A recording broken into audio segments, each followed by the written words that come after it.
And then of course the Cholas you know made whatever, जो Chola traders थे फिर वो चाइना से उन्होंने पीस किया एंड व्हाटएवर। तो ये बहुत ही इंटरेस्टिंग वो चल रहा है, लेकिन they never wanted to rule over all of these. Sri Lanka possibly, because Sri Lanka में तो पांड्यास के समय से यू नो काफी लोग वहां पे हैं, तो but not Srivijaya. Srivijaya they never wanted to rule, they wanted to raid and they did raid and they came back because the Cholas had an interesting thing that बहुत बाद में आना शुरू हुआ। Even Mughals didn't have that, which is why Portuguese काफी easily हमारे यहाँ आ सके। Was a strong navy. We never realize, which is strange. I am like क्या हो रहा है, तुम पेनिनसुलर कंट्री हो, how do you not have a strong navy?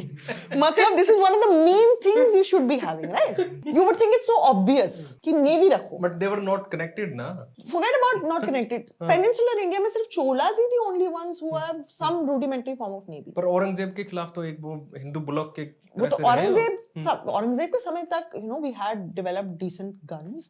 In fact Sahibi वगैरह जो ये ships थी जहानारा की, और उससे पहले जो जहांगीर की राजपूत मदर थी, उनकी जो ships they would all go well equipped with soldiers जो protection के लिए guns वंस लेके जाते थे. They were not a navy in that sense. They were again trade ships या फिर हज के लिए जा रही ships, but they were not you know navy. Aurangzeb के समय में what is interesting is again Aurangzeb fought the first war against the English and he won it, right? जिसको Childs War कहते हैं, बहुत कम लोगों को पता है, 1690 में। And वो भी सबसे ज्यादा इसीलिए सक्सेसफुल हुआ because the arm twisting happened on English forts on land, not on the sea. And which is why, you know, Portuguese had such a good time for 100 years because they didn't control anything on the land. They controlled the sea, what is called as a thalassocracy.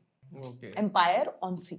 Right? तो चाहे वो फिर मुगलों की ship क्यों ना हो, अगर उसको अरेबियन सी से पास होना है ना, कार्टर्स खरीदना पड़ेगा। हाँ वो मुगलों के लिए फ्री कर देंगी क्योंकि भाई मुगल और हमारी फ्रेंडशिप रहेगी, बट बाकी सारे लोग जब ट्रेड करने जाएंगे तो they'll have to pay a carters, they'll have to buy a carters। उसमें पोर्चुगीज बताएंगे कि आपकी शिप में क्या क्या है, आप कुछ ऐड नहीं कर सकते, आप कुछ डिलीट नहीं कर सकते, हुआ तो आपकी शिप संक हो जाएगी ना। ऐसे बड़े सारे रूल्स है। So it's fascinating that they could do this. हमारे पास कोई नेवी नहीं है, इट्स वेरी सैड।